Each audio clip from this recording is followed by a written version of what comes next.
Hello viewers, welcome to my channel InfoZone. আজি আমি যেটো ভিডিও লৈ আহিছো এই ভিডিওটোৰ যোগেদি আপোনালোকে কেনেদৰে আপোনালোকৰ WhatsAppৰ যিখিনি ষ্টেটাছ হয় সেই ষ্টেটাছখিনি ডাউনলোড কৰিব পাৰিব তাৰ বিষয়ে আমি আলোচনা কৰিছো।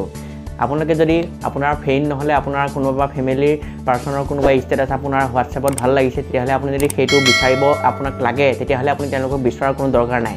এতিয়াৰ পৰা আপুনি কোনো ধৰণৰ এপ আৰু কোনো ধৰণৰ ৱেবছাইটত নোযোৱাকৈ আপুনি আপোনাৰ মোবাইলৰ ইনবিল্ট ফিচাৰ্ছৰ যোগেদি আপুনি আপোনাৰ আজিটো পছন্দৰ যেটো WhatsApp ষ্টেটাছ সেই ষ্টেটাছটো আপুনি ডাউনলোড কৰিব পাৰিব। গতিকে ভিডিওটো আপুনি শেষলৈকে চালে সম্পূৰ্ণকৈ বুজি পাব। আহক ভিডিওটো আৰম্ভ কৰোঁ।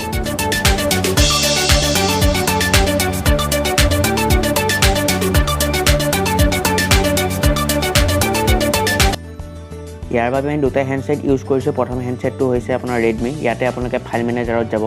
ফাইল মেনেজাৰত যোৱাৰ পিছত আপুনি WhatsAppত ক্লিক কৰিব। WhatsAppত ক্লিক কৰাৰ পিছত ওপৰে চাওক এটা WhatsApp আইকন আহিছে ডাউনৱাৰ্ড এডাল এৰৰ সৈতে। সেই বাটনটোত আপুনি ক্লিক কৰিব।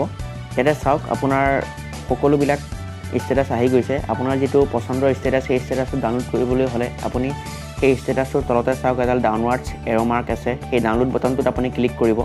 আপোনাৰ ষ্টেটাছটো সাকসেসফুলি ডাউনলোড হৈ গৈছে।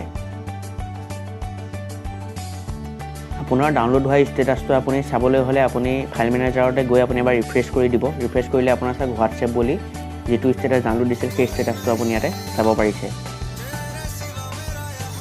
ইয়াতে নেক্সট হ্যান্ডসেটটো গৈছো আমি Samsungৰ। ইয়াতে আপুনি মাই ফাইলছ অপচনটো ক্লিক কৰিব। ইয়াতে আপুনি ইন্টাৰনেল ষ্টৰেজত যাব। তাৰ পাছতে আপুনি ইয়াতে WhatsApp বুলি এটা অপচন পাব। এই WhatsApp অপচনটোত যাব। ইয়াৰ পিছত আপুনি মিডিয়াত যাব।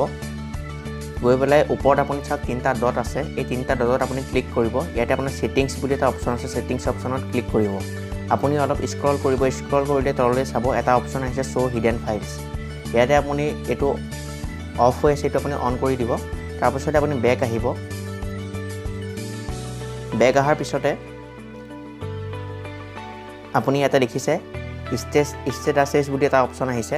সেইটোত আপুনি ক্লিক কৰিব। ইয়াতে চাওক আপোনাৰ মোবাইলত যিখিনি ষ্টেটাছ আছে সেই গোটেইখিনি ষ্টেটাছ আপোনাৰ ইয়াতে আহি গৈছে।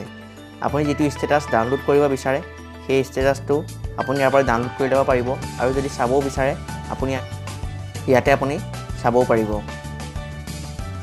ডাউনলোড কৰিবলৈ হলে আপুনি এটোত যেটো ফাইল ডাউনলোড কৰিম বুলি ভাবিছে সেই ফাইলটো আপুনি লং প্ৰেছ কৰিব।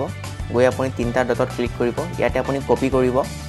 আপুনি ইন্টাৰনেল ষ্টৰেজ নহলে SD কাৰ্ডত যিকোনো এটাতে সেভ কৰিব পাৰিব। ইন্টাৰনেল ষ্টৰেজত গৈ পেলাই আপুনি এটা ফাইল বনাই সেই ফাইলটোত আপুনি পেষ্ট কৰি দিলে আপোনাৰ ফাইলটো যদি ভিডিওটো চাই ভাল পালে দেন লাইক কমেন্ট আৰু শেয়াৰ কৰিব আৰু চেনেলটো সাবস্ক্ৰাইব কৰিব নাপাহৰিব।